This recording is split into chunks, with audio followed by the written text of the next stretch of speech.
Assalamualaikum warahmatullahi wabarakatuh. Halo teman-teman, selamat datang di podcast seputar dunia peternakan bersama saya Enggar Jaktiar Ganing Tias, dan di sini saya sudah bersama dua rekan saya, yaitu Halo, perkenalkan saya Mariana Swastri Gomez. Dan saya Alni Febrianti. Jadi pada kesempatan kali ini kita akan ngobrol-ngobrol mengenai silase. Jadi teman-teman saya ini, kita bertiga berkecimpung di dunia silase sudah berapa lama? Kurang lebih sudah 5 bulan. Oke, 5 bulan. Iya. Jadi mungkin para pendengar di sini kurang tahu ya apa itu silase. Dari teman saya mungkin ada yang bisa jawab, apa sih silase itu? Nah, jadi silase sendiri itu merupakan pakan hasil fermentasi dari hijauan. Nah, hijauannya ini bisa dari rumput gajah odot, kaliandra, ataupun hijauan lainnya. Yang dalam proses pembuatannya nanti kita dapat mencampurkannya dengan bahan tambahan seperti molase, dedak padi, ataupun yang lainnya. Dan tempat yang digunakan ini dinamakan silo yang harus benar-benar kedap udara agar fermentasi tersebut bisa berhasil.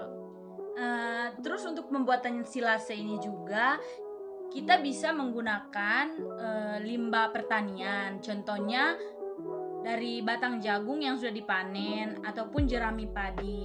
Jadi antara dunia pertanian dan peternakan itu saling berhubungan dan saling menguntungkan. Gitu ya. Iya, untuk cara pembuatan silase sendiri ini mungkin bisa dilakukan di rumah loh teman-teman.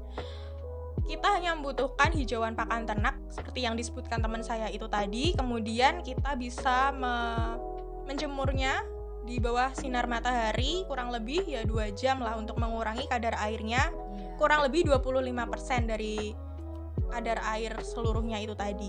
Setelah itu kita bisa memotong-motong hijauan tadi. Iya, betul. Bisa Dicacah sekitar 2 sampai 3 cm. Itu tergantung tempatnya ya. Bisa dilakukan secara manual ataupun bisa dilakukan menggunakan bantuan chopper. Iya, betul. Mesin chopper seperti itu. Kemudian setelah dikeringkan atau dilayukan sudah dikurangi kadar airnya, lalu bahan yang sudah disiapkan tersebut seperti hijauan tersebut dicampur dengan bahan tambahan. Kita bisa memilih menggunakan molase ataupun dedak padi ataupun keduanya dicampur. Lalu dicampurnya itu harus secara merata. Setelah itu dimasukkan ke dalam silo. Ya, betul. Dan harus ditutup dengan rapat. Nah, untuk selanjutnya mengapa sih kalian itu memilih silase sebagai usahanya? Nah, jadi kita tuh milih silase karena kita pikir silase tuh gampang aja gitu. Kan kalau kita usaha ternak, takutnya nanti ternaknya sakit atau mati.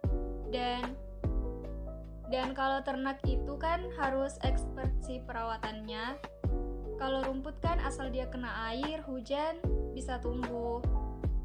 Nah, jadi itu cuma ekspektasi kita ya dulu sebelum kita memilih usaha silase ini.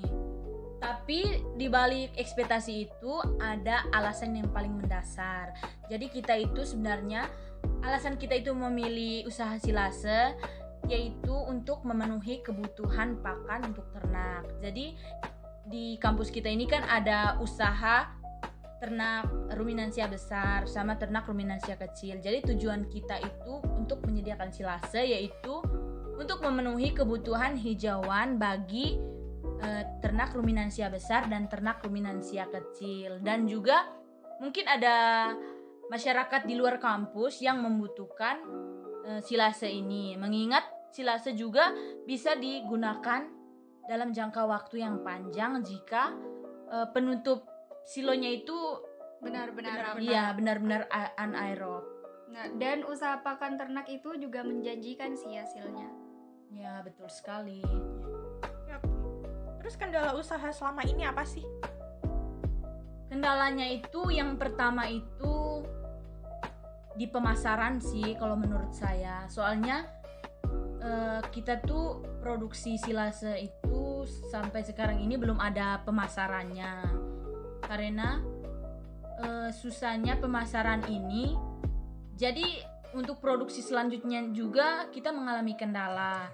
Terus yang kedua kendalanya itu Terkadang saat membuat silase nanti hasilnya terdapat jamur. ada juga yang rusak karena mungkin saja terkena udara gitu, kurang rapat ya tutupnya di bagian silonya itu. Oh iya, seperti itu. Mungkin dari peternakan itu juga mereka juga membuat silase sendiri seperti itu. Nah, juga. ya kurangnya komunikasi Iya antara divisi yang satu sama yang lain. Jadi divisi kami kan sudah menyediakan pakan untuk yang bertujuan untuk dijual ke divisi yang membutuhkan seperti ruminansia besar atau ruminansia kecil. Namun karena adanya miskomunikasi ataupun bedanya pendapat atau pemahaman, jadi divisi yang membutuhkan pakan ini mereka memproduksi pakan sendiri. Oleh karena itu, divisi kita juga mengalami kesulitan dalam pemasaran. Oke. Kemudian untuk kendala yang seperti itu, solusi apa yang bisa kalian terapkan? Nah, mungkin kita harus ada relasi dari luar kampus. Siapa tahu ada yang minat gitu, seperti di peternakan yang membutuhkan. Iya, betul. Terus ada juga untuk rencana ke depan itu kita tuh mau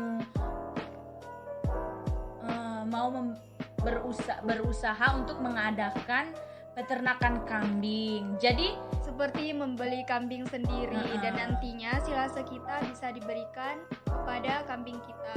iya, karena kita akan belajar juga dari kendala-kendala yang kita alami. Jadi teman-teman di divisi seperti divisi ruminansia besar sama ruminansia kecil itu kan mereka tidak mau membeli silase kita karena dengan alasan takut karena belum ada percobaan. Ya. Jadi tujuan kita bisa membuat percobaan pada kambing. kami. Ya, betul sekali. Jadi kambing percobaan ya. Ya, bisa dibilang begitu. Kan kelinci percobaan, sekarang kambing percobaan. Oke. Nah, kan ini banyak kendalanya. Bisa dibilang ini belum berhasil. Apa kalian itu masih semangat atau udah putus asa sih? Nah, misalnya udah putus asa, apa kalian ada rencana mengganti usaha kalian? Untuk kita sih tetap semangat. Kalau semangat sih ya tetap semangat.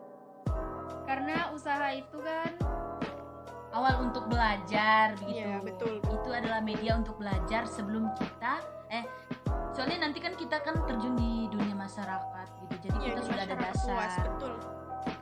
Wah, jadi seperti itu. Banyak sekali pelajaran yang dapat kita ambil dalam pembicaraan kita pada kali ini. Baiklah teman-teman, tetap semangat selalu, jaga kesehatannya. Terima kasih atas waktunya. Sekian dari kami. Saya tutup terlebih dahulu podcast ini. Wassalamualaikum warahmatullahi wabarakatuh.